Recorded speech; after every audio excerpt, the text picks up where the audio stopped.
बुद्ध और वह आदमी जो शांति ढूंढ रहा था। अगर तुम्हारा मन जंगल की आग की तरह जल रहा हो, अगर हर विचार कांटों की तरह चुभता हो, तो क्या तुम भी उस आदमी की तरह हो जो बुद्ध के पास पहुंचा था, शांति की भीख मांगता हुआ?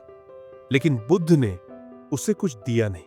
उन्होंने तो बस एक काम करवाया और उसका जीवन हमेशा के लिए बदल गया। वो आदमी थका हुआ था, शरीर से नहीं, मन से।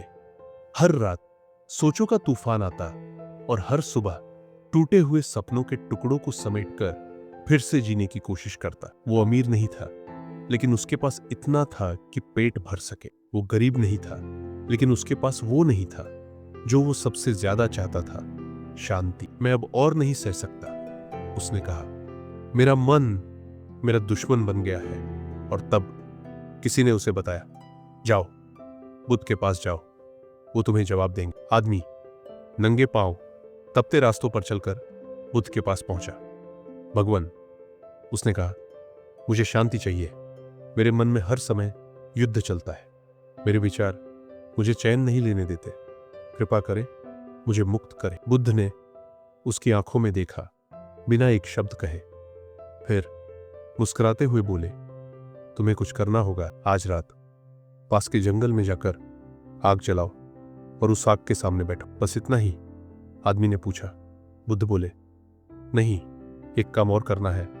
हर बार जब कोई विचार तुम्हारे मन में आए तो जंगल में एक लकड़ी और डालना, और जब विचार रुक जाए तो उठकर वापस आ जाना। रात का समय था, जंगल शांत था, लेकिन उस आदमी का मन नहीं।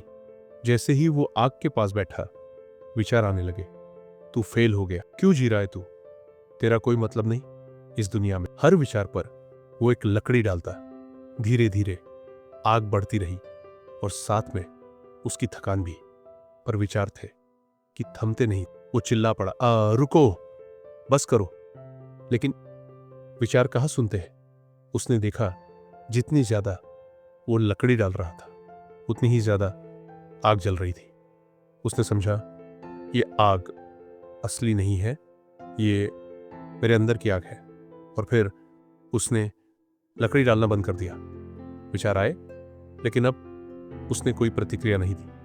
वो बस देखता रहा, न जला, न रोया, न भागा, बस देखा।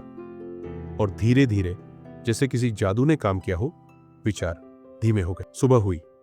वो वापस बुद्ध के पास आया, शांत चेहरा, जैसे जन्मों का बोझ उतर गया हो। क्या मिला? बुद्ध ने पूछा। आदमी मुस्कुराया। मुझे समझ आया कि विचारों से लड़ने से आग भड़कती है और देखने से बुझती है। मैंने उन्हें देखना सीखा और वो खुद ही चले गए। बुद्ध बोले, मन की सबसे बड़ी शक्ति है दृष्टा बनना, देखना बिना प्रतिक्रिया के। यही ध्यान है, यही मुक्ति है।